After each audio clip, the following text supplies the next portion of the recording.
कन्या राशी जून महिन्यात घेतलेला एक डिसिजन पुढचे अनेक महिने बदलू शकतो आणि कदाचित तुम्ही सुद्धा लाईफमध्ये मोठ्या टर्निंग पॉइंटवर उभे असाल. करिअर, मनी, फ्युचर या सगळ्यांबद्दल सतत विचार सुरू असू शकतो.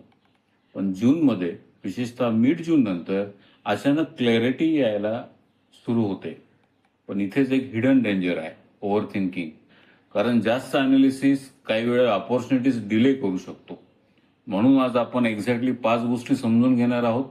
हेल्थ आणि मेंटल प्रेशर, करिअर आणि पैसा, लव्ह आणि रिलेशनशिप, एज्युकेशन आणि ग्रोथ, आणि जूनमध्ये कुठला टाइम महत्वाचा राहणार आहे. म्हणून हा व्हिडिओ शेवटपर्यंत पहा. आणि कन्या राशी, एक गोष्ट कॉमेंटमध्ये नक्की सांगा, सध्या तुमच्या लाईफमध्ये क्लॅरिटी जास्त वाटते की प्रेशर?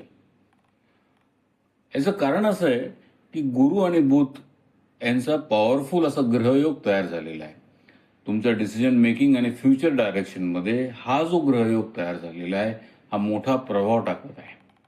सगळ्यात आधी बोलूया हेल्थ आणि मेंटल प्रेशरबद्दल. या महिन्यात शरीरापेक्षा मन जास्त थकू शकतं. छोट्या गोष्टींचा जास्त विचार, परफेक्शन पाहिजे सगळ्या गोष्टीमध्ये, आणि स्वतःवरचं प्रेशर, हीच एनर्जी तुम्हाला ड्रेन करू शकते. आणि खरं सांगायचं तर ही गोष्ट अनेक कन्या राशीमध्ये नॅचरली असते.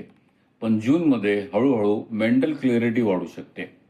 स्टुडंटसाठी हा महिना खूप फेवरेबल आहे. विशेषतः 8 जून नंतर फोकस, मेमरी आणि कॉन्फिडन्स खूप इम्प्रूव्ह होऊ शकतो. आणि गंमत म्हणजे काही विद्यार्थ्यांना अचानक योग्य डायरेक्शन मिळाल्यासारखं वाटू शकतं. लव्ह आणि रिलेशनशिपमध्ये हिलिंग एनर्जी दिसते. जर मिसअंडरस्टँडिंग चालू असेल तर पॅचअपचे योग नक्की तयार होऊ शकतात. आणि कदाचित ज्या माणसाची किंवा ज्या व्यक्तीशी तुमचं बोलणं कमी झालं असेल ती व्यक्ती परत तुमच्या जवळ येऊ शकते.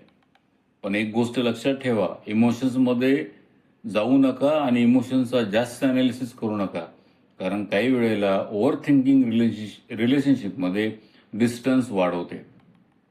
मॅरिड लाईफमध्ये ओव्हरऑल सगळं स्टेबल दिसतंय, पण छोट्या इगो क्लॅशेसकडे दुर्लक्ष करू नका. आता स्ट्रॉंगेस्ट भाग, करिअर आणि पैसा. कन्या राशी ज्यांच्या मेहनतीला फळ मिळत नव्हतं त्यांच्यासाठी जून मुवमेंट घेऊन येऊ शकतोय. बुध, गुरुची दृष्टी आणि पॉवरफुल ग्रहयोग कम्युनिकेशन आणि मॅनेजमेंट स्किलला बूस्ट देतात. आणि गंमत म्हणजे काही जुन्या कॉन्टॅक्ट्समुळे अचानक अपॉर्च्युनिटी मिळू शकते. बिझनेसमध्ये एक्सपान्शन, न्यू डील्स आणि ग्रोथचे स्ट्रॉंग योग दिसत आहेत.